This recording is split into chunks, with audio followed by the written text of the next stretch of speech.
ကလကာကြီးရဲ့နေပါအောင်ကလို့ကောင်းနေတော့ဟောပွဲရသိန်းတော့မှမနဲ့လင်းတော့မှမဟုတ်လို့ဇက်ကသိန်းတော့မှကလကာချတော့မှဒါပြီးကလကာကိုမချသေးခြင်းသေးဘူးဘာလို့ချင်သေးရတော့ကခြင်းသေးတယ်နော်တကယ်လဲလူသားတွေဟာအဲ့ဒီတိုင်းပဲနော်ဘယ်သူမှဇက်ကိုမသိဉ္ဇင်ပါဘူးဒီဘဝမဖြစ်လို့ဇက်သိရင်နောက်ထပ်တစ်ဇက်ထပ်ထွက်မှာပဲသူကတစ်ဇက်ပြီးတစ်ဇက်ထွက်မှာနော်အခုဒီဘဝဇက်ကထွက်ခဲ့တာနော်ဇက်ကလာညရဲ့ဘယ်ပိုင်းလောက်ရောက်နေပြီလေနည်းနည်းလောက်ခန်းစားကြည့်ပါနော်အရင်ဘဝကလည်းဇက်တွေမျိုးမျိုးထွက်ခဲ့တာပဲနောက်လည်းထွက်ဦးမှာပဲဇက်ကဟုတ်လားအဲ့တော့ဘုံဘုံတို့ကွယ်လွန်သူကိုရည်စူးပြီးတော့ကုသိုလ်ပြုကြတဲ့ကုသိုလ်ပွဲမှာဘလို့တရားစကားမျိုးလေးပြောရင်တော့ဆိုတော့ကွယ်လွန်သွားတဲ့ပုဂ္ဂိုလ်ကသူ့ဘဝကြီးတစ်ခုလုံးနဲ့ရင်းပြီးတော့ဘဝဆိုတာဒီလိုမျိုးပါလို့ပြောသွားတယ်လို့မရှိဘူးလားရှင်နော်လောဘတွေဒေါသတွေနဲ့မလိုဒေါသလိုလောဘနဲ့ဘဝရိပ်မြုံကာကြိုးစုံခဲ့ကံကုန်မိုးချုပ်လက်တွဲဖြုတ်ကတုတ်တုတ်ဆောလျင်ခရီးနှင်သည်တို့လျင်ဧည့်သည်တွေပါတကားဘဝရဲ့တဘာဝလေးတွေကိုတကယ်ကိုပဲလေးလေးနက်နက်ပြောသွားသလိုမျိုးဘုံဘုံတို့ကခံစားမိဖို့လိုတယ်ပေါ့ဘဝနဲ့ပတ်သက်ပြီးတော့အခုလောလောဆယ်ဘလို့ဖြစ်နေကြတာတော့ဘလို့စိတ်ထားတွေနဲ့နေကြတာတော့ဆိုတာလေးကနေအရင်ပြောကြည့်ခြင်းဓမ္မပဒပါဠိတော်ထဲမှာဂါထာလေးတစ်ပုဒ်မှတ်တမ်းတင်ထားတာရှိတယ်ပုပ္ပာနိဟေဝပစိနန္တံဗျာတတ္တမာနတန္နရအဋိဋ္ဌိညေဝကာမိတုအန္တကောကုရုတေဝတံပုပ္ပာနိဟေဝပစိနန္တံပန်းဥယျာဉ်ထဲမှာကိုကြိုက်တဲ့ပန်းလေးတွေကိုလိုက်ပြီးတော့ခူးနေသလိုမျိုးတတ္တဝါတွေဟာကိုကြိုက်တဲ့အာယုန်လေးတွေကိုလိုက်ရှာပြီးတော့အဲ့ဒီအာယုန်လေးတွေကိုအရယူရင်းနဲ့ဘဝမှာဘလို့နေတာလဲဆိုရင်အဲ့လိုနေကြတာနော်ကိုယ်စိတ်ထဲမှာကောင်းတယ်ထင်တဲ့အာယုန်လေးတွေကိုလိုက်ပြီးတော့ရှာဖွေရင်းနဲ့အဲ့ဒါလေးတွေကိုရအောင်ကြိုးစားရင်းနဲ့အဲ့ဒါကိုမြတ်စွာဘုရားဘလို့ဥမာပေးရတော့ပန်းခူးတဲ့လူတဲ့နော်ပန်းဥယျာဉ်ထဲမှာပန်းခူးပြီးဆိုရင်ကိုကြိုက်တဲ့ပန်းအလှဆုံးလို့ကိုယ်စိတ်ထဲမှာထင်တဲ့ပန်းကိုအရင်ခူးမှာပဲနော်ပန်းတွေကိုရွေးချယ်ပြီးတော့ခူးတယ်လို့မျိုးကာမဂုဏ်အာယုန်တည်းဟူသောပန်းတွေကိုတတ္တဝါတွေဟာရွေးချယ်ပြီးတော့ခူးရင်းနဲ့ဘဝမှာနေကြပုပ္ပာနိဟေဝပစိနန္တံဗျာတတ္တမာနတန္နရဗျာတတ္တမာနတံဗျာတတ္တဆိုတာအလွန်အမင်းကြီးကပ်တွေ့တာတဲ့သဘောဗျာတတ္တမာနတံဆိုတာအလွန်အမင်းကြီးကပ်တွေ့တာတဲ့စိတ်ရှိတဲ့ပုဂ္ဂိုလ်မရသေးသည်ကိုတောင့်တရပြီးသည်ကိုတွေ့တာလောဘရဲ့သဘောလေးနော်မရသေးတာကိုတောင့်တရထားတာကိုတွေ့တာအဲ့ဒီလောဘနဲ့ပဲတတ္တဝါတွေဟာနေကြတာတဲ့ပုပ္ပာနိဟေဝပစိနန္တံဗျာတတ္တမာနတန္နရအဋိဋ္ဌိညေဝကာမေတုအန္တကောကုရုတေဝတံအဋိဋ္ဌိညေဝကာမေတုကာမေတုကာမတို့၌အဋိဋ္ဌိညေဝမယောင်ရဲသည်သာလင်ဖြစ်နေသောတတ္တဝါတွေကိုဘဝမှာနေလို့အားမရတဲ့အချိန်နော်ခံစားလို့အားမရသေးခင်မှာပဲအန္တကောကုရုတေဝတံသေမင်းယုတ်ဟာသူ့အလိုတိုင်းတတ္တဝါတွေကိုပြုသွားတယ်ဒီကထာလေးကတန်ဝေကလည်းရเสียကောင်းတယ်ကာမဂုဏ်တည်းဟူသောပန်းတွေကိုပန်းဥယျာဉ်ထဲမှာပန်းခူးနေတဲ့လူကြိုက်ရအာယုန်လေးတွေကိုရွေးချယ်ပြီးတော့ရှာဖွေပြီးတော့ရအောင်လှုပ်ကြရင်းနဲ့အလွန်ကန့်ညီတဲ့စိတ်တွေနဲ့ကာမမှာအားမရသေးခင်မှာသေမင်းကတတ္တဝါတွေကိုသူလှုပ်ချင်တယ်လို့လှုပ်သွားတယ်ဆိုလိုတာကတတ္တဝါတွေကဘဝမှာနေလို့အားမရသေးခင်မှာပဲမယောင်ရဲမတင်းတိမ်တဲ့အခြေအနေနဲ့ပဲတည်သွားကြရတာလို့ပြောတာဒါကိုမြတ်စွာဘုရားနော်သေမင်းယုတ်ကတတ္တဝါတွေကာမကိုခံစားလို့အားမရသေးခင်မှာပဲသူလှုပ်ချင်တယ်လို့လှုပ်သွားတယ်လို့တင်စားပြီးတော့ပြောတာတ ကယ်တမ်းကပျက်စီးတဲ့ခန္ဓာကိုယ်ကြီးကိုကသေမဲမယ်လေပျက်စီးတဲ့သဘာဝတွေများစွာစုဝေးနေတဲ့ခန္ဓာတို့ပြောရင်ဒါလေးကရိုးရိုးလေးပါဘဝမှာနေလို့အားမရသေးခင်ခံစားလို့အားမရသေးခင်မှာပဲတတ္တဝါတွေဟာသိကြရတယ်ဒီကထာလေးကိုတည်တည်ချာချာဘုန်းဘုန်းတို့စဉ်းစားမယ်ဆိုရင်လူတွေဟာဘလို့နေရင်းနဲ့တည်သွားကြတာလဲဘလို့နေကြတာလဲဘလို့တည်နေကြတာလဲဆိုတာကိုသူပြောသွားတယ်လို့ဆိုနိုင်တယ်ဘလို့နေကြတာတုံးဆိုတော့ကိုကြိုက်တဲ့အာယုံလေးကိုရှာဖွေရင်းနဲ့ရအောင်လုပ်ရင်းနဲ့ညီကတွေ့တာမှုတွေအများကြီးနဲ့အားမရနိုင်မဲမရောက်ရဲနိုင်မဲအားမရနိုင်သေးခင်မရောက်ရဲနိုင်သေးခင်အဲ့ဒီအချိန်မှာဘာဖြစ်သွားကြတာတော့တည်သွားကြတဲ့ဒီကထာလေးကိုမြတ်စွာဘုရားဘာလို့ဟောတာတုံးဆိုတော့ဘုရားဘာသာဝင်တွေအလုံးမကြာဘူးနာဝများတဲ့အကြောင်းအရာလေးတစ်ခုမာလာပါရီနတ်သားဆိုတာရှိတယ်အဲ့ဒီမာလာပါရီနတ်သားကနတ်သမီးတွေအများကြီးသူ့ရဲ့အလုပ်အကျွေးအချမ်းရံတွေအများကြီးရှိတယ်အဲ့ဒါဒီနေ့တော့ဒီနတ်သားကြီးကိုပြုစုကြဖို့နတ်သမီးတွေကတခါတည်းပန်းပင်ပေါ်တက်ပြီးတော့ပန်းခူးကြတယ်အောက်ကပန်းတွေကိုကောက်ပြီးတော့တီကုန်းတဲ့နတ်သမီးကလည်းတီကုန်းပျော်ပျော်ရွှင်ရွှင်ကြီးနေကြတယ်အဲ့ဒီအချိန်မှာပဲပန်းပင်ပေါ်မှာပန်းတက်ခူးတဲ့နတ်သမီးတွေကနတ်သမီးတစ်ယောက်ကရုတ်တရက်တခါတည်းသေသွားတယ်နတ်တွေရဲ့ခန္ဓာကိုယ်ကအလွန်နူးညံ့တဲ့အတွက်ကြောင့်သေပြီဆိုတဲ့နဲ့သူကအလောင်းမကြံဘူးမီးတော့ငြိမ့်တယ်လို့ငြိမ့်သွားတယ်တဲ့ဘူးမှမသိလိုက်ဘူးအတူတူပန်းခူးနေတဲ့နတ်သမီးတွေတယောက်မှမသိလိုက်ဘူးသေသွားနတ်သမီးရောက်သွားတော့ဆိုတော့သာဝတိပြည်ရောက်လာလူလန်းဖြစ်တယ်အဲ16နှစ်သမီးလေးရောက်တော့အိမ်အောင်ကြအိမ်အောင်ရသားကြပြီးတော့သား4ယောက်မွေးတယ်တဲ့အဲ့ဒီကလေးမလေးကစိတ်ကောင်းနှလုံးကောင်းရှိတယ်ယရဏမြတ်သုံးပါးကိုလည်းအလွန်မှကြည်ညိုတယ်အထူးသဖြင့်တန်ဃာတွေနဲ့ဆွမ်းကန်ကြွာလာပြီးတော့ဆွမ်းဖုံးပေးတဲ့ဇေယျကိုသူကအမြဲတမ်းတန်ရှင်းရေးလုပ်တယ်တော့ယဟန်တန်ဃာတွေနဲ့လည်းရင်းနှီးတယ်ထူးခြားတာလေးတစ်ခုကအဲ့ဒီကလေးမလေးကသူကဇာတိတ္တရဉာဏ်ရတယ်သူဘယ်ဘဝလာတယ်လဲဆိုတာကိုသူသိတယ်အဲ့သူကမာလာပါရီနတ်သားစီကလာတာဆိုတော့သိတယ်အဲ့ဒီနတ်သားကြီးကိုလည်းသူကအလွန်မှလည်းပဲချစ်မြတ်နိုးတယ်ဒါကြောင့်ကုသိုလ်ပြုတိုင်းနော်သူ့ရဲ့လင်ယောက်ျားစီရောက်ပါရစေသူ့ရဲ့လင်ယောက်ျားနဲ့တွေ့ပါရစေအဲ့ဒါကိုပဲတောင်းတအဲ့ဒါကြောင့်မလို့ပတ်ဝန်းကျင်ကသူ့ကိုပฏิပူဇိကာလင်ကိုပူဇော်တဲ့အမျိုးသမီးလူတွေကထင်ကြတာဒီဘဝလင်ယောက်ျားကိုပဲတောင်းတတယ်လို့ထင်တာမဟုတ်ဘူးသူကအရှင်ဘဝလင်ယောက်ျားကိုတောင်းတတာပฏิပူဇိကာတဲ့အဲ့ဒါယဟန်တန်ဃာတွေနဲ့လည်းအလုံးမရင်းနှီးတယ်သူကရက်ွက်ထဲမှာသဘောတက်ကလည်းကောင်းတဲ့အခါကျတော့ထင်ရှားတဲ့အမျိုးသမီးလေးတစ်ယောက်ပေါ့အဲ့ဒါသားသမီး4ယောက်မွေးပြီးတော့မှရုတ်တရက်သူသေပြန်တယ်သေတဲ့အခါကျတော့သူအကုသိုလ်ကလည်းပြုတ်တာရှိတယ်သူစိတ်ထဲကတောင့်တတာလည်းရှိတယ်အဲ့ဒီတောင့်တချက်ကပြည့်စုံတယ်ဘယ်ရောက်သွားတော့ဆိုတော့အဲ့ဒီမာလပါရီနတ်သားတွေကိုပဲပြန်ပြီးတော့ရောက်သွားတယ်ရောက်သွားတဲ့အခါကျတော့အဲ့ဒီနတ်သားစောစောကမင်းကငါမမြင်ပါဘူးမင်းဘယ်ရောက်နေတာတော့အဲ့တော့သူသေပြီးတော့လူဘဝရောက်သွားတာဟုတ်လားပြောစမ်းပါဦးမင်းလူဘဝအတွေ့အကြုံလူဘဝမှာသားသမီးတောင်4ယောက်ရခဲ့တယ်လူဘဝလည်းမြန်လာရည်လားပေါ့နော်တာဝရိန္ဒာနတ်တို့ရဲ့တတ်တန်းနဲ့တွေ့မယ်ဆိုရင်လူတို့ရဲ့အနှစ်100တာဝရိန္ဒာနတ်တို့မှာ1ရက်ပဲရှိတဲ့ဒါသူနှစ်100ပြည့်အောင်လည်းမနေခဲ့ရပါဘူးဘုံဘုံထင်ပါလေအသက်40ကျော်လောက်မှသေသွားပုံရတယ်ဟုတ်လားဒါလူဘဝကြီးမှာမင်းဘလို့ဒီရင်ဆိုင်ဖြတ်တန်းခဲ့ရတာတော့ပြောပါဦးမင်းလူဘဝကြီးဘလို့နေခဲ့ထိုင်ခဲ့တာတော့အဲ့လိုပဲသားသမီး4ယောက်ရခဲ့တယ်မြန်လာရည်လားအဲ့လိုဆိုရင်လူတွေကတတိတံဝေကတွေရပြီးတော့အလွန်တူတောင်းတဲ့လူဘဝလေးမှာကုသိုလ်ကောင်းမှုတွေပြုပြီးတော့မမေ့မလျော့နေကြမယ်နဲ့တူတယ်နတ်သားကြီးကအဲ့လိုပြောတယ်ပြောတဲ့အခါကျတော့အဲ့ဒီပฏิပူဇိကာဖြစ်လာတဲ့နတ်သမီးကဘာပြန်ပြောလို့ဆိုမဟုတ်ဘူးတဲ့လူတွေကအသင်္ချေရတက်တန်းမှာလူဖြစ်နေတဲ့လူတွေလိုပဲတဲ့မသေးတော့မဲ့လူတွေလိုပဲပေါ့ဟုတ်လားလူတွေကတခါတလေလူတွေရဲ့တက်တန်းကနတ်တွေရှိတာမျိုးလည်းရှိတယ်အသင်္ချေရတန်းကိုရောက်တတ်တယ်လူတွေရဲ့နေကြထိုင်ရတဲ့အနေအထားလေးကလူတွေရဲ့စိတ်ထားလေးကဘဝမှာဘလို့ပုံစံနဲ့နေတာဆို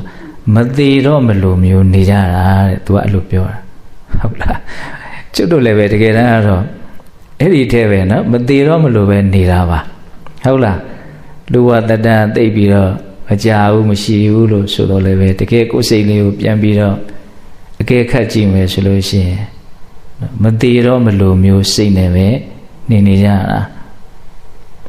အဲ့လိုမျိုးပြောတဲ့အခါမှာအဲ့ဒီမာလဘာရီနတ်သားတန်ဝေကရတယ်တဲ့။တက်တန်းလေးဒီလောက်တိုးနေတာဒီအချိန်မှာနော်မိမိရောပေါ့ပေါ့ဆဆနေဘလို့လုပ်ပြီးတော့နော်တန်တရားဝရှင်ရဲ့ကလွတ်မှာတော့အမှန်ကအဲ့ဒီနတ်သားကြီးကသူတော်ကောင်းနတ်သားကြီးပဲတကယ်ကတော့ဘလို့လုပ်ပြီးတော့တန်တရားဝရှင်ရဲ့လွတ်မှာတော့ဟုတ်လားအဲ့လိုမျိုးညီးတွားတယ်တဲ့အဲ့ဒီနတ်သားကြီးကအဲ့ဒါနောက်နေ့ရောက်တော့အဲ့ဒီစွန့်စားစေးရမှာတန်ဃာတွေကဆွမ်းခံပြန်လာဆွမ်းဖုံးပေးရမကြည့်တော့တမျက်စိလဲထားတာတန်ရှင်းလှုပ်ထားတာမတွေ့တော့ဟဲ့ပฏิပူဇိကဘယ်ရောက်နေတော့မရှိတော့ဘူးဗျာမနေ့ကတေးသွားပြီပုရုဇဉ်ရန်တယ်တချို့ဆိုရင်မျက်ရည်တွေပါတွေတောင်ကျတယ်လို့ဆိုတယ်နော်အဲ့ဒါနဲ့ကျောင်းတော်ရောက်တဲ့အခါကျတော့မြတ်စွာဘုရားကိုရှောက်ကြတာအဲ့ဒီပฏิပူဇိကဆိုတဲ့ဒကမတေးသွားပြီတဲ့ဗျာဘယ်မှန်းရောက်သွားတော့သူ့ရဲ့လင်ဟောင်းစီကိုပဲပြန်ရောက်သွားပြီတဲ့မြတ်စွာဘုရားလင်ကိုတောင်းတတယ်ဆိုတာအရင်ဘဝလင်ကိုတောင်းတတာအဲ့လိုမျိုးမြတ်စွာဘုရားရှင်းပြပြီးတော့သောသောဂါထာလေးကိုအဲ့ဒီမှာဟောတာပုဗ္ဗန္တိဟေဝပစိနန္တံဗျာတတ္တမနတန္နရအဋိဋ္ဌိညေဝကာမေတုအန္တကောကုရုတေဝတံမဟုတ်ရင်ထဲမှာကိုကြိုက်တဲ့ပန်းလေးတွေကိုခူးပြီးတော့နေသလိုမျိုးပုရုဇဉ်လူသားတတ္တဝါအများစုဟာလည်းပဲကိုယ်စိတ်ထဲမှာကောင်းနေထင်တဲ့အာယုံလေးတွေကိုလိုက်ပြီးတော့ရှာဖွေရင်းနဲ့ရအောင်လှုပ်ရင်းနဲ့နေကြတယ်ဗျာတတ္တမာနတန္နရအလွန်မှလည်းပဲကန့်ညိတဲ့စိတ်နဲ့နေကြတယ်မရသေးသည်ကိုတောင်းတရပြီးသည်ကိုတွေ့တာအဲ့လိုလေးနေတရားဘာသာပြန်ထားတယ်နော်ဗျာတတ္တမာနတန္နရအဋိဋ္ဌိညေဝကာမေတုကာမအာယုန်တွေမှာခံစားလို့အားမရသေးခင်မှာပဲမရောက်ရဲနိုင်မဲ့ပတင်းတိမ်နိုင်မဲနဲ့တတ္တဝါတွေဟာအန္တကောကုရုတေဝတံသေမင်းရုပ်ရဲ့နော်ပြုတယ်လို့နှုကြရတဲ့အနေအထားမျိုးနဲ့ပျက်စီးသွားကြရတယ်ဒီဟာဒါလေးကိုမြတ်စွာဘုရားဟောတာအဲ့တော့ဘုန်းတော်ကဘဝရဲ့အကြောင်းကိုအမှန်သိတာဟာပညာလို့နားလည်ထားကြရနော်အဲ့ဒီပညာကလည်းကုသိုလ်ကောင်းမှုတွေထဲမှာတန်ကြီးအမြင့်ဆုံးလို့လည်းနားလည်ထားကြတယ်တဘဝရဲ့အကြောင်းကိုအမှန်သိဖို့ကြိုးစားတဲ့နေရာမှာဒီလိုဒေသနာလေးတွေကလည်းပဲအများကြီးအထောက်အကူမပြုဘူးလားပြုတယ်နော်ဘုန်းတော်ကဘလို့နေကြတာတော့ကိုကြိုက်တဲ့အာယုံကိုရှာရင်းနဲ့ညီကတွေ့တာတဲ့စိတ်နဲ့အားမရနိုင်မဲ့မရောက်ရဲနိုင်မဲ့နဲ့ပဲနေကြတာအဲ့လိုနီးနေပဲဘုန်းတော်ကနော်ဘဝကိုနော်စွန့်ခဲ့ရမှာအဲ့လိုနေထိုင်ရင်းနဲ့ပဲတည်ကြရမှာနော်ဒီသဘောလေးတွေကိုဘုန်းတော်စဉ်းစားမိမယ်ဆိုရင်ကိုယ့်ရဲ့စိတ်ထဲမှာကိုယ့်ရဲ့ဒီမမြင်မာတဲ့စိတ်ထားပေါ့ကိုယ့်ရဲ့နော်ညံ့ပြင်းတဲ့စိတ်ထားတွေကိုဘုန်းတော်ဘာလို့တွေ့နိုင်တယ်ပေါ့အဲ့ဒီလိုတွေ့ရတာဒီညံပြင်းတဲ့စိတ်ထားကနေလွတ်မြောက်အောင်လုပ်ဖို့အတွက်အထောက်အကူမပြုနိုင်ဘူးလားပြုနိုင်နော်မကောင်းတာဘူးမကောင်းမှုလို့မြင်တာငါလူနေသေးတယ်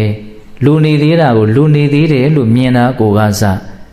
ကောင်းမွန်တဲ့အမြင်တစ်ခုလို့မဆိုနိုင်ဘူးလားဆိုနိုင်ရနော်ဒါဘဝမှာလူနေတယ်လေဆိုတာစဉ်းစားတဲ့အခါမှာဘုံဘဝဒီကထာလေးကိုပြောခြင်းစိတ်ပေါက်လူတွေဘလို့တေးကြရတာတော့ဆိုတော့နေလို့အားမရသေးခင်မှာပဲတေးသွားကြရတာပဲလေတွင်စားစောချစ်ဆရာကြီးရေးတာနဲ့စာအုပ်ကြီးတုပ်ရှိတယ်ပြုတ်ကိုလှူတာစာအုပ်ကြီးအထူးကြီးသူအသက်ကြီးမှရေးတာကလကာကြီးရဲ့နေပါအောင်ကလို့ကောင်းနေတော့ဟောပွဲရသိန်းတော့မှမနဲ့လင်းတော့မှမဟုတ်လို့ဇက်ကသိန်းတော့မှကလကာချတော့မှဒါပြီးကလကာကိုမချသေးခြင်းသေးဘူးဘာလို့ချင်သေးရတော့ကခြင်းသေးတယ်နော်တကယ်လဲလူသားတွေဟာအဲ့ဒီတိုင်းပဲနော်ဘယ်သူမှဇက်ကိုမသိညင်ပါဘူးဒီဘဝမဖြစ်လို့ဇက်သိရင်နောက်ထပ်တစ်ဇက်ထပ်ထွက်မှာပဲသူကတစ်ဇက်ပြီးတစ်ဇက်ထွက်မှာနော်အခုဒီဘဝဇက်ကထွက်ခဲ့တာနော်ဇက်ကလာညရဲ့ဘယ်ပိုင်းလောက်ရောက်နေပြီလေနည်းနည်းလောက်ခန်းစားကြည့်ပါနော်အရင်ဘဝကလည်းဇက်တွေမျိုးမျိုးထွက်ခဲ့တာပဲနောက်လည်းထွက်အောင်ပါပဲဇက်ကဟုတ်လားဘာဘူးလို့ဘုံတို့တရားအဲ့လိုတစ်ဇက်ပြီးတစ်ဇက်မမောနိုင်မပန်းနိုင်ကနေကြရတာတော့အမှန်လေးချက်သဘောနဲ့ကိုဖုံးဝက်ွယ်ကအဝိဇ္ဇာဟုမဟာဓမ္မမှောင်ကြီးကြလျက် ဘဝမြုံတိုက်ရှင်းရှင်းအိုက်တာအမိုက်မီးစာဤခန္ဓာကိုတွေ့တာသမှုအကြောင်းပြု၍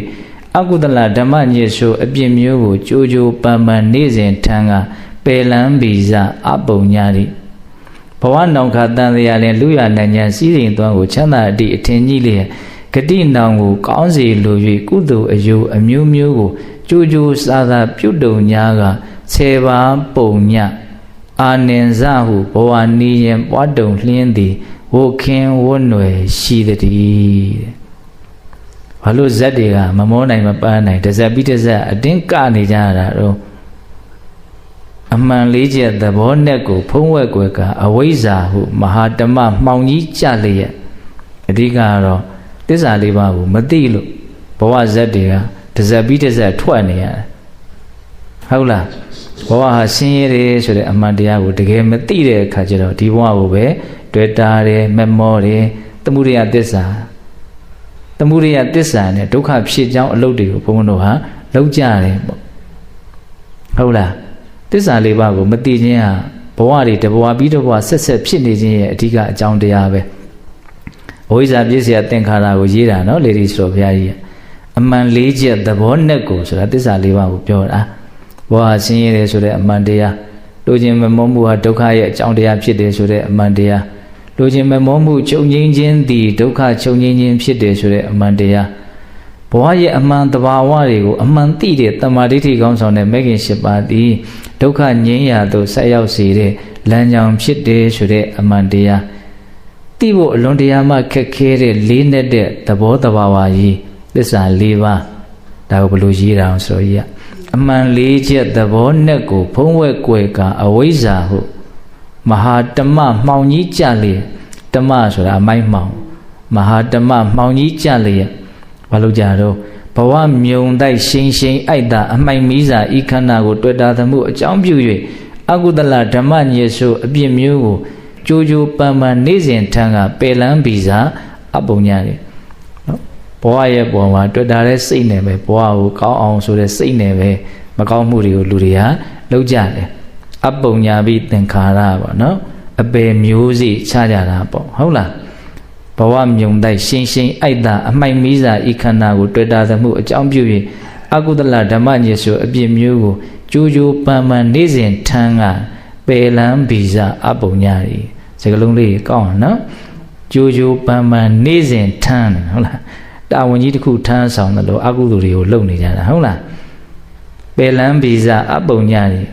ဘဝနောင်ခတန်တရားလင်လူရနညံစည်းစိမ်သွမ်းကိုချမ်းသာအတိအထင်ညှိလျက်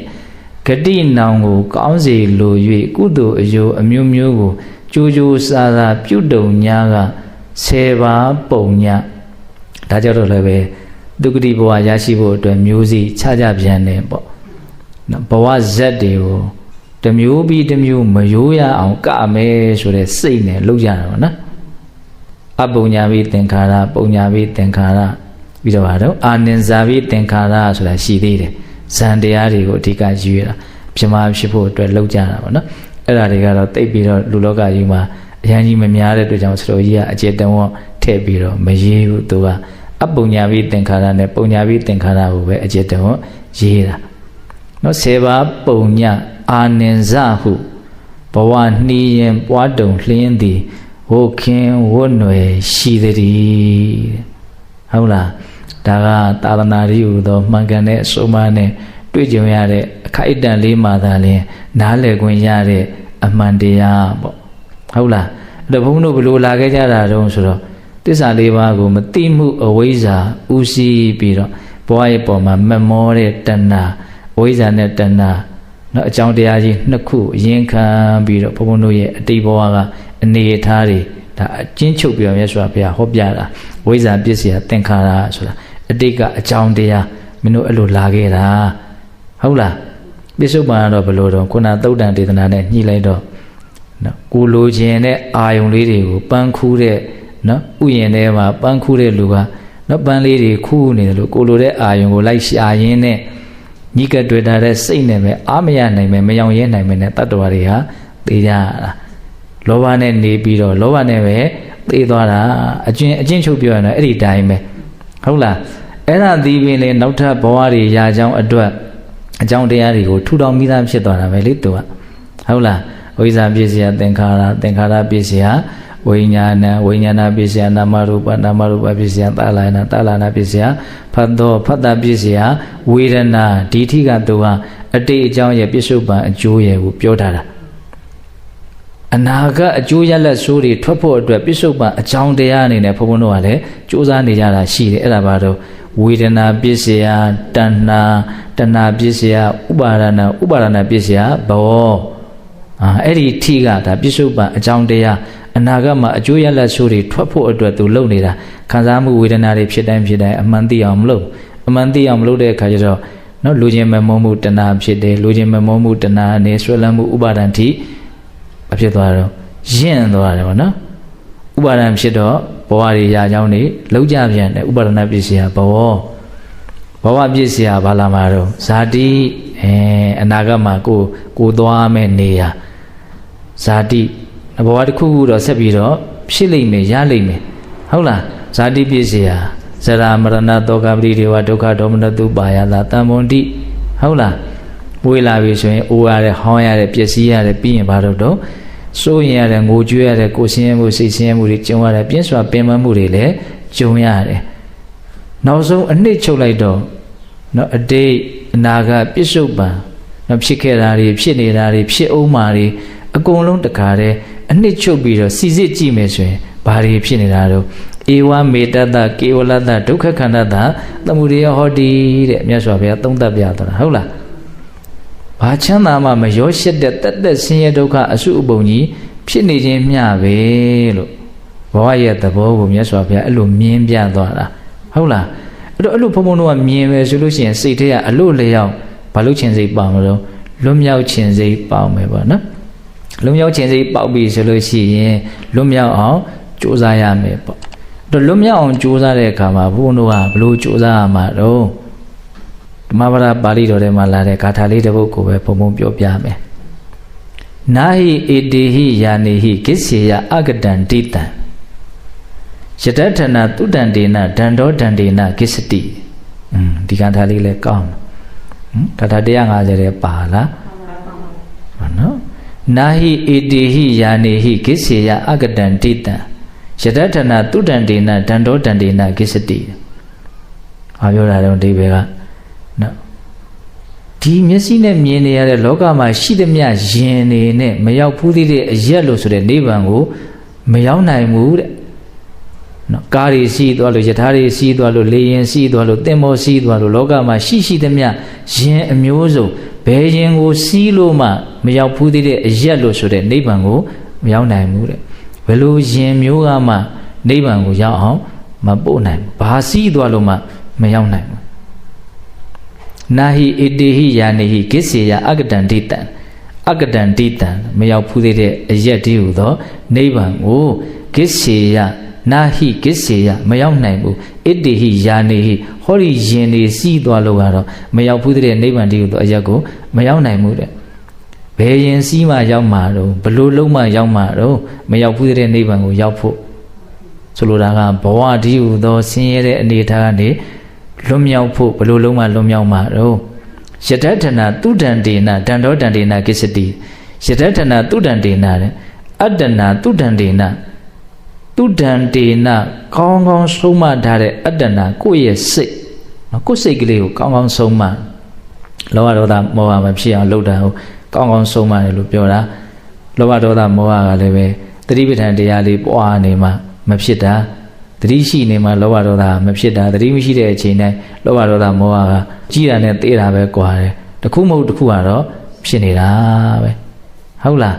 တခုစိတ်ကိုကောင်းကောင်းဆုံးမတယ်ဆိုတာသတိပဋ္ဌာန်တရားပွားပြီးတော့စိတ်ကိုလောဘဒေါသမောဟမဖြစ်အောင်ကြိုးစားတာကိုစိတ်ကိုကောင်းကောင်းဆုံးမတယ်သူဒန္ဒေနကောင်းကောင်းဆုံးမတယ်အဲ့လိုကောင်းကောင်းဆုံးမမယ်ဆိုရင်ဒီလိုကမဖြစ်သွားမှာတော့စိတ်ကလေးယဉ်ကျေးသွားတယ်ဒန္တောဒန္ဒေနကိစ္စတိဒန္တောယဉ်ကျေးသူသည်ဒန္ဒေနယဉ်ကျေးခြင်းတည်းဟူသောအကြောင်းကြောင့်ကိစ္စတိအဲ့ဒီမရောက်ဘူးတဲ့နိဗ္ဗာန်တည်းဟူသောအယတ္တိသာသူဟာရောက်ရလိမ့်မယ်တဲ့ကောင်းနော်ဒီကထာလေးပဂရိယင်တွေကိုစီးသွားလို့နိဗ္ဗာန်ကိုမရောက်နိုင်ဘူးမလွတ်မြောက်နိုင်ဘူးနော်ဒီတည်းပဲလဲနေမှာနော်ဒီတည်းပဲလဲနေမှာ လွတ်မသွားနိုင်ဘူးကိုယ်စိတ်ကိုကောင်းကောင်းဆုံးမမှယဉ်ကျေးပြီဆိုတော့မှအဲ့ဒီလူဟာမရောက်ဘူးတဲ့နိဗ္ဗာန်ကိုရောက်သွားမယ်အဲ့ဒီကျမှလွတ်မြောက်မယ်လို့ပြောတာနော်ဒီကထာလေးကိုမြတ်စွာဘုရားဘာလို့ခေါ်တာလဲဆိုတော့နော်ရှင်ဦးစီးဘွားကဖြစ်ခဲ့တဲ့ယဟန်တစ်ပါးရှိတယ်သူကအချိန်တုန်းကအလွန်ကျွမ်းကျင်တဲ့ရှင်ဦးစီးကြီးပေါ့သူကရှင်လေးအကြောင်းကိုကောင်းကောင်းကျွမ်းကျင်တယ်အဲ့ဒါဒီနေ့စွန့်ခံသွားရင်းနဲ့ရှင်ကိုစုံမနေတဲ့ရှင်ဦးစီးတယောက်လူတွေကလည်းဝိုင်းကြည့်နေယဟန်တွေကလည်းဝိုင်းကြည့်နေကြတာရှင်ကြီးကလည်းစုံမလို့မရဘူးရိုင်းဆိုင်အဲ့ဒါကိုမြင်တဲ့အခါကျတော့ဒီယဟန်ကသူကရှင်ဦးစီးဘွားလာတာကိုလာတော့သူကယဟန်တွေကိုပြောတယ်ငါရှင်တို့သွားပြောလိုက်ဆင်းရဲ့ဘယ်နာလေးကိုအဲ့ဒီချွန်းနဲ့ထိုးလိုက်ဘလို့လေးလှုပ်လိုက်လို့ရှင်အဲ့ဒီဆင်းကောင်းကောင်းကိုယဉ်ကျေးသွားမှာမရိုင်းတော့ဘူးအဲ့လိုလှုပ်ရတယ်လို့သူကပြောတော့သူပြောတဲ့အတိုင်းယဟန်တွေကသွားပြောတော့ဟိုဆင်းဦးသီးကသူခိုင်းတဲ့အတိုင်းလှုပ်တယ်အဲ့ဒါဆင်းကယဉ်ကျေးသွားရောတဲ့မရိုင်းတော့ဘူးကြောက်သွားငြိမ်သွားတာနော်ဆင်းကိုလိမ်မအောင်လှုပ်ပလိုက်တယ်ယဟန်လည်းအံ့ဩတာပေါ့အော်ဒီယဟန်တော်လိုက်တာပေါ့နော်အဲ့နဲ့မြတ်စွာဘုရားဒီရောက်တဲ့အခါကျတော့အဲ့ဒီအကြောင်းကိုရှောက်တော့မြတ်စွာဘုရားကဲ့ရဲ့တယ်တဲ့ယဟန်ဖြစ်နေပြီးတော့အဲ့လိုလူရေးလူရတဲ့ဝင်ပြီးတော့ပါရမလားဆိုပြီးဟုတ်လားအကျိုးမပြီးအချီးနီးမောဟပုရိသအသုံးမကျတဲ့လူပေါ့နော်မြတ်စွာဘုရားအဲ့လိုသုံးတော့နော်မောဟပုရိသအသုံးမကျတဲ့လူယဟန်ဖြစ်နေပြီးတော့အဲ့လိုလုံးတဲ့တယ်လို့ထင်သလားဘာလို့အဲ့လိုလုပ်ရတာတော့မလုပ်ရဘူးအဲ့ဒီစင်နေမြင်းတွေကိုမင်းယဉ်ကျေးအောင်ဘယ်လောက်လုပ်လို့အဲ့ဒီယဉ်ကျေးတဲ့စင်နေမြင်းတွေစီးသွားလို့လေးပါမရောက်ဘူးဟောစကားဆက်ကလေးအဲ့လိုလာနော်ကိုဆုံးမမှကိုယ်စိတ်ကလေးကိုနော်ငြိမ်သက်အောင်ငြိမ်အေးအောင်ယဉ်ကျေးအောင်ဆုံးမမှအဲ့ဒီယဉ်ကျေးတဲ့စိတ်ကမှနိဗ္ဗာန်ကိုပို့မှာစင်ကြီးသွားယဉ်ကျေးအောင်လုပ်နေလို့မင်းအဲ့ဒီယဉ်စီးပြီးတော့နိဗ္ဗာန်မရနိုင်ဘူးဒီသဘောမျိုးပြောတာနော်မြတ်စွာဘုရားကောင်းတယ်နော်စကားနောက်ကိုတရားပါအောင်ကြိုးစားတာနော်လောလောဆယ်ဖြစ်နေတဲ့အနေအထားလေးကိုလေးနဲ့တဲ့အကြောင်းအရာနဲ့ရှင်ဆက်ပြီးတော့မြတ်စွာဘုရားဟောပြနိုင်စွာရှိတာအံ့ဩစရာပါပဲဟုတ်လားအဲ့ဒါကြောင့်မြတ်စွာဘုရားဒီကထာလေးကိုဟောတာနာဟိဣတိဟိယာနေဟိကိစ္ဆေယအာဂတံတိတံယတထနာတုတံတေနတန္တောတံတေနကိစ္စတိနော်ပဂရိရင်တွေစီးသွားလို့မရောက်ဘူးတဲ့နိဗ္ဗာန်တည်းဟူသောအယတ္တိတကိုမရောက်နိုင်ဘူးကိုယ်စိတ်ကိုတတိပဋ္ဌာန်တရားနဲ့ကောင်းကောင်းဆုံးမယဉ်ကျေးပြီဆိုတော့မှအဲ့ဒီယဉ်ကျေးတဲ့စိတ်ရှိတဲ့ပုဂ္ဂိုလ်ဟာယဉ်ကျေးတဲ့စိတ်ကြောင့်ပဲနိဗ္ဗာန်ကိုရောက်ရတယ်လို့မြတ်စွာဘုရားအဲ့လိုဟောတာအဲ့တော့စောစောကဘုန်းဘုန်းတို့ကဘဝရဲ့သဘောတဘာဝလေးကိုပြောလိုက်တယ်ဘဝရဲ့သဘောတဘာဝကိုအမှန်မြင်ပြီဆိုလို့ရှိရင်အလိုလျောက်စိတ်ကဘာကိုတောင်းတမလို့လွတ်မြောက်မှုကိုတောင်းတမယ်တနည်းအားဖြင့်လွတ်မြောက်လိုစိတ်ဖြစ်မယ်ပေါ့ဘဝရဲ့အကြောင်းကိုအမှန်ကန်သိရင်လွတ်မြောက်လိုစိတ်ကဖြစ်မှာပဲလွတ်မြောက်လိုစိတ်မဖြစ်ဘူးဆိုတာအဲ့ဒါဘဝရဲ့အကြောင်းကိုအမှန်ကန်မသိလို့ပဲဘဝရဲ့အကြောင်းအမှန်ကဘာတော့ဒုက္ခပေါ့ဒါပဲလေဟုတ်လားဧဝမေတ္တကေဝလတ္တဒုက္ခခန္ဓာတတမှုရယောဟောတိဘဝဆိုတာဆင်းရဲဒုက္ခတွေတသက်ဖြစ်နေခြင်းများတာဖြစ်တယ်ဘဝရဲ့အမှန်ဆိုတာအဲ့ဒါပဲလေနော်ဒါကိုမြင်လို့ရှိရင်ဘုန်းတို့လွတ်မြောက်လိုစိတ်အလိုလိုမဖြစ်ပေဘူးလားဖြစ်တယ်နော်လွတ်မြောက်လိုစိတ်ဖြစ်မယ်ဆိုလို့ရှိရင်ဘုန်းတို့လွတ်မြောက်အောင်ကြိုးစားဖို့နိလန်းကိုရှားရမယ်ပေါ့ဒါနိလန်းအနေနဲ့ဒီဂါထာလေးမှာမတွေ့ရဘူးလားတွေ့ရနော်ဘာလို့အောင်တော့ကိုယ်စိတ်ကိုယဉ်ကျေးအောင်ဆုံးမရမယ်ဒါယဉ်ကျေးအောင်ဆုံးမရမယ်ဆိုရင်ရိုင်းဆိုင်အောင်ကဘယ်ຢာတွေကလုံနေတာတုံးလို့လဲသိဖို့လိုမယ်ပေါ့နော်လိုချင်မမုန်းမှုဖြစ်နေတာစိတ်ရဲ့ရိုင်းဆိုင်မှုမကျေနပ်မှုဖြစ်နေတာစိတ်ရဲ့ရိုင်းဆိုင်မှုအမှန်မသိမှုဖြစ်နေတာစိတ်ရဲ့ရိုင်းဆိုင်မှုပဲလောဘဒေါသမောဟဖြစ်နေတာစိတ်တွေရိုင်းနေတာပဲအဲ့ဒါကိုဘုန်းတို့တွေကရိုင်းနေတဲ့စိတ်တွေကိုနော်ဖေရှားလိုက်မယ်ဆိုလို့ရှိရင်စိတ်ဟာမဖြစ်သွားမလို့ယဉ်ကျေးသွားမယ်ပေါ့နော်ဘယ်နည်းနဲ့ဖေရှားမှာတော့ရိုင်းနေတဲ့သဘောတဘာဝတွေကိုသတိပဋ္ဌာန်တရားကိုပွားများတဲ့နည်းနဲ့ဖေရှားရမယ်ပေါ့ဟုတ်လားဒါကြောင့်ကိုယ်ခန္ဓာကိုအာယုံစိုက်တဲ့အလုပ်ကလေးကိုဘုန်းဘုန်းတို့ဟာကြိုးစားပြီးတော့မျက်ခြေမပြတ်လှုပ်ဖို့လိုမယ်ပေါ့နော်ဝင်လေထွက်လေကိုအခြေခံနေရာမှာထားပြီးတော့ခန္ဓာရဲ့ဖြစ်စဉ်စိတ်တွေရဲ့ဖြစ်ပေါ်လာတဲ့သဘာဝခံစားမှုတွေဖြစ်ပေါ်လာတဲ့သဘာဝဟုတ်လားကိုမပြတ်ဘာလို့မလို့အာယုံစိုက်ရမယ်ပေါ့ကိုစိတ်ကလေးကနော်ဘာဖြစ်နေသလဲဆိုတာလေးကိုမပြတ်အာယုံပြုရမယ်စိတ်ကလေးဒီပေါ်မှာရှိနေအောင်ဘုံတို့လေ့ကျင့်ရမယ်ပေါ့အပ္ပမာဒဆိုတာအဲ့ဒါပါပဲဟုတ်လား မေးလျော်မှုကိုမမေးမလျော်မှုနဲ့ပယ်ဖြောက်ပြလိုက်တယ်ဟုတ်လားပမာဒံအပမာဒေနယရာနုဒတိပန္တိတောဟုတ်လားပညာပါတာရမာရုံရှအတောကောတောကိနေပဇံပပတ္ထောဝဘူမတ္ထိဒီရောပါလေအဝခတိဟုတ်လားဉာဏ်ရှိတဲ့အချိန်မှာမေ့လျော့ပြီးတော့နေတဲ့အနေထားလေးကိုမမေ့မလျော့မှုနဲ့ပယ်ဖြစ်ပလိုက်တယ်တဲ့အဲ့ဒီမှာဉာဏ်ပညာပြတ်တတ်ပုံကိုရောက်ပြီးတော့စိုးရင်ချင်းတို့ရောက်နေကြတဲ့တတ္တဝါတွေကိုကိုကစိုးရင်ချင်းကင်းပြီးတော့မြင်ရတယ်တောင်ထိပ်ပေါ်ကလူကမြေပြင်ပေါ်မှာရှိတဲ့လူတွေကိုကြည့်တယ်လို့မျိုးကိုကအတိကလေးရှိလာတဲ့အခါမှာအတိမရှိတဲ့လူတွေကိုလည်းမြင်နေရတယ်လို့အဲ့လိုဘုရားဟောတာအလွန်ကောင်းတယ်နော်ဒေသနာလေးတွေကိုတစ်ခုနဲ့တစ်ခုမလုပ်တတ်ဖို့လို့တော့ဆက်တတ်ဖို့လို့တယ်ဟုတ်လားအဲ့တော့တရားလေးကသူ့အကြောင်းအကျိုးလေးဆက်ပြီးတော့ပြောထားတာဟုတ်လားဘဝရဲ့အကြောင်းကိုအမှန်သိရင်လွတ်မြောက်လို့စိတ်ဖြစ်မှာပဲလွတ်မြောက်လို့စိတ်ဖြစ်ရင်လွတ်မြောက်အောင်ဘယ်လိုလုပ်ရမလဲနိလန်းကိုပြောလိုက်တာဒါပါပဲဟုတ်လားဒါကြောင့်ဘဝရဲ့ဒုက္ခသစ္စာသဘောကိုအမှန်ကန်သိမြင်နားလည်အောင်လုပ်ပြီးတော့ဘဝကလွတ်မြောက်ဖို့အတွက်နော်မဂ္ဂသစ္စာကိုပြည့်စုံအောင်ပွားများနိုင်ကြပါစေလို့ဘုံမလို့ဆန္ဒပြုပြီးတော့ဒီကနေ့ပြုလို့အထောက်ကြရတဲ့ဒါနသီလသမာဓိပညာကုသိုလ်ကောင်းမှုအစွတ်တို့ရဲ့စွမ်းတတ္တိကြောင့်ဘုရားတပည့်တော်တို့သည်မဲ့ဉဏ်ဘုညံမျက်နှိပ်ပံကိုလျင်မြန်ထုတ်ချမျက်မှောက်ပြုပြရစေကုန်သောဟုပတ္တနာအောင်စုပြုကြကုန်ရာတည်း